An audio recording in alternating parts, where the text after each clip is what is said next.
Rapat Koordinasi Pendapatan Daerah tahun 2026 digelar di Wamena, pada Rabu 8 April 2026. Pemprov Provinsi Papua Pegunungan menekankan pentingnya kemandirian fiskal di tengah tingginya ketergantungan terhadap dana pusat.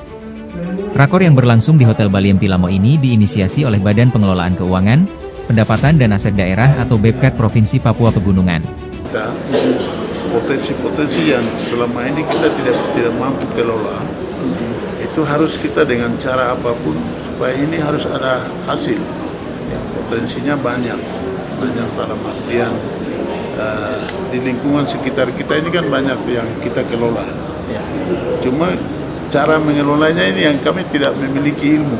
Nah, itu yang kita butuh kegiatan begini supaya teman-teman yang melakukan kegiatan aktivitas pengelolaan ini, pendapatan daerah, pajak ini, penggiat mencari pajak ini, mereka betul-betul memahami ini. Kegiatan ini dihadiri Sekretaris Daerah Provinsi Papua Pegunungan, Kepala OPD, serta perwakilan 8 kabupaten, yakni Jayawijaya, Yalimo, Mamberamo Tengah, Lanijaya, Enduga, Yahukimo, Pegunungan Bintang, dan Tolikara. Kegiatan ini merupakan langkah penting dalam peningkatan pelayanan publik, kolaborasi stakeholder, dan ketaatan regulasi guna menciptakan kemandirian fiskal daerah yang berkelanjutan. Pemerintah provinsi menegaskan bahwa pendapatan asli daerah atau PAD menjadi kunci utama dalam mengurangi ketergantungan terhadap dana transfer pusat. Kami memikirkan bagaimana untuk menggali potensi-potensi PAD kita yang ada di Provinsi Papua dan cakupan 8 kabupaten. Ya, setelah kami masuk, kami melakukan evaluasi APBD dari 8 kabupaten.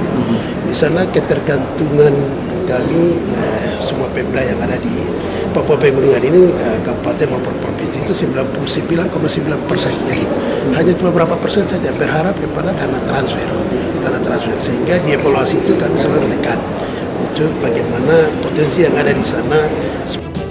Berdasarkan evaluasi, ketergantungan fiskal daerah di Papua Pegunungan bahkan mencapai 99,9%. Pendapatan asli daerah adalah tulang punggung kemandirian fiskal. Kita tidak bisa terus-menerus bergantung pada dana transfer dari pusat. Sejumlah langkah strategis pun didorong, mulai dari optimalisasi potensi daerah, digitalisasi sistem pembayaran, hingga penguatan basis data terintegrasi.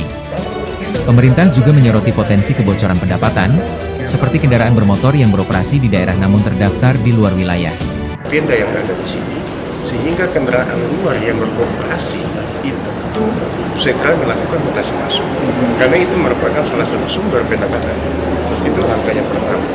Kemudian dari tim pembina Samsat, khususnya kami Jasa Raja, ada beberapa inisiatif yang sangat memungkinkan untuk meningkatkan PAD. Yang pertama, dari data kendaraan ini kita akan mapping wilayah mana yang mempunyai potensi yang cukup besar. Nah, di sini nanti strategi yang akan kita lakukan, apakah kita akan melakukan yang namanya sigap perorangan atau sigap prioritas atau sigap perusahaan. Gunakan teknologi untuk mempermudah sistem pembayaran. Digitalisasi akan meminimalisir kebocoran dan meningkatkan transparansi. Selain itu, optimalisasi aset daerah dan peningkatan kesadaran masyarakat dalam membayar pajak dinilai penting untuk mendongkrak PAD. Jika tingkat kepatuhan pajak kendaraan mencapai 80%, kontribusinya terhadap pendapatan daerah akan signifikan. Guna mendorong pembangunan dan kesejahteraan. Dari Wamena Media Center Pemprov Papua Pegunungan melaporkan.